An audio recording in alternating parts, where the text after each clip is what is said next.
wish? Would you stop all this? Would you turn it around? If you could just I'm Andy Shaw from MetalTalk Television, and I'm here with the fantastic Shane from Those Damn Crows. Thank you very much. And we are backstage at KKs Steel Mill, and these lovely boys are going on in less than an hour, so it's so I got to warm up and stuff. Yeah. So I'll try and keep it succinct, shall we say? Thank you, bro. What a fantastic 2022 it's been. I mean, I was just doing some, like fag packy sort of things. You got a Firestorm that we saw you at, and they're just unbelievable. And I actually caught you when you came off the stage because Oh yeah, of course. Yeah, I remember. Stone Dead, which was fantastic. Chepstow Castle, another castle, and of course Download, which must have just been unbelievable. Unbelievable. It really was. All those things had highlights. Do you know what I mean? They were like, Firestorm was like the first festival, so we didn't know what to expect, and it turned out amazing. The crowd that went there just was so up for it. Download obviously is the highlight, I guess, of the year, because we've been, wanting to play that stage for God knows how long since we were kids.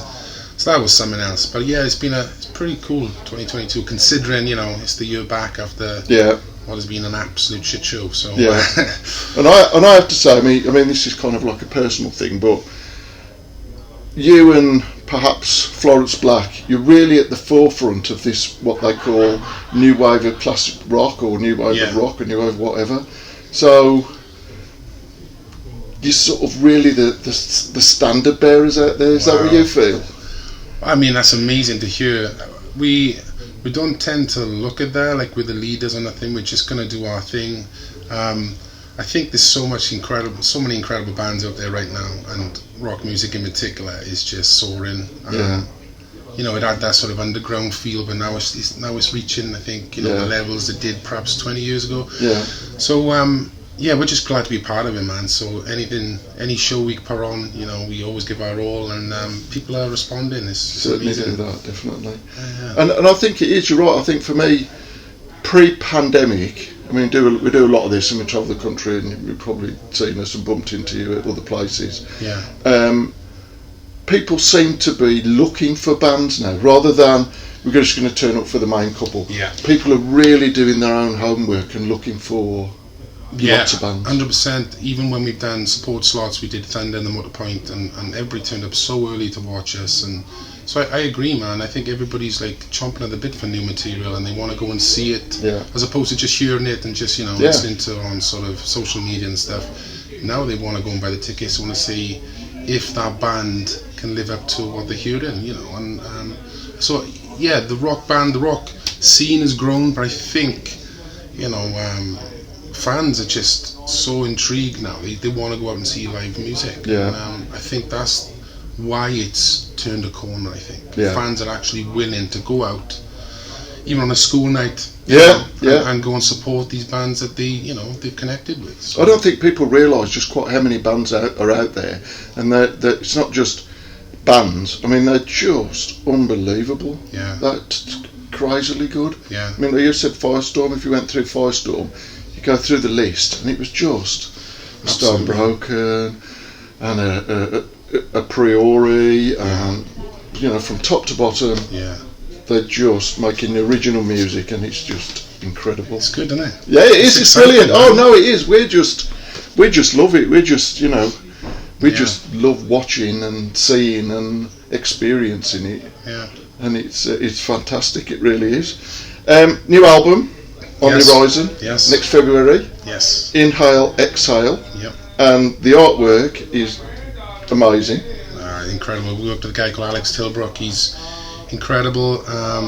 Told him the ideas and the concept of the album, just got it, and off to the races. It's phenomenal, isn't it? Thank you, man. Yeah, it's so good. We're so pleased with it. A couple of tweaks here and there, but it's so great to, especially in this industry, you're working with those artistic and creative people, and they get it. You're on the same wavelength, So it was really easy to talk to Alex, and we're buzzing with the new artwork. It's really special. And reading and listening to things, it comes across as quite, I know it's a glib term, emotional, but it seems like there are a lot of stories in there that all of you are trying to express, if that makes sense. Yeah, no, it totally does. I don't know how else to write than to be honest, and yes, we can manipulate and exaggerate in certain stories, but this album was literally from the heart. It was just, we've all been through so much shit. I mean, everybody on the planet has, the last couple of years, but this year in particular, last year in particular, we've lost some really special people within the Crow family. So it was when we came to record it, all those emotions came out, and sometimes you can't even describe or put down in words really what it is. It's just, there's just something in it. Yeah, it's in its DNA now, and it's there forever. So. So how does it? Again, we take pictures and do this and whatever, but obviously the album's out next February. So do you kind of like are able to pick a window with all the strands coming together, the album, the vinyl, do you kind of like pick a window and go, right, it's going to go out then, or is it something that just happens? He was supposed to be out in October this year. Oh, right. It's just a few things happened. Certain things weren't ready within the product, vinyl in particular. Yeah. So it was just a case of, obviously Eurek wanted to chart, obviously we wanted to chart, and in order for it to chart you have to get certain things in place. So it was no point having the CD and all the digital things ready if the vinyl wasn't. Yeah. So it was a case of, all those boxes need to be ticked before you could say, let's go. So vinyl's looking spectacular as well. Oh man, there's some boots. There's some real nice ones. It does. Podcasts, obviously during lockdown and post-lockdown and whatever, the Crowcast and the Crow family were a massive part of what a lot of us were doing, to be honest. Yeah. And interviewing all the, your Chris Barris's, blah blah blah. Well, you did it, Yeah. So I'm not going to list what it was. But is that something, do you think, or you want to continue doing? Oh, 100%. It was really successful. 100%. It's just, the primary thing in being a band is to be a band. So, live music is back, the album's back, so we are thinking about maybe making Crowcast, fit in where we're not touring, or maybe on the road as well. Yeah. Especially like if we're touring with Monster Truck, we were contemplating maybe we could, but we've already done the interview with John. So, but if we are with other people, bringing all the equipment and doing a sort of recorded version of Crowcast ready on a Tuesday night. So, it is part of, it was such an important part for us and our fans, but also the rock community, because we were, having interviews with Chris Barras and all those other people in the scene who were making it. Josh Todd. Josh Todd, exactly. Who are making it what it is, or has made it what it is now. And so it was really important to just, couldn't go to live shows, so that was our gig. Yes. So it was just involving everybody when we could, and it's been unbelievable, the support, and they come into shows now, and we did a show in Cardiff and I ripped out just a little bit of what's the next line on acoustic guitar, and everyone sang it back. It was just like, this is nuts, it's not even a song really, but it's just caught on, and I think everybody needed it, and we're so glad we did it, and it will continue, but maybe not in it's the time, isn't it? It's exactly. Time. We've got to be a band first. So. And then you have something to... And let the professionals do the interviews, Yes. So, or I can do. Joking. Massively important question. Wales prospects in next month's World Cup. Man. I'm not going to talk about England because that's just could get embarrassing. But. Well, I don't know, man. They can turn around when they want to win. Oh, no, yeah. Fairness, it's just when something clicks, they're gold.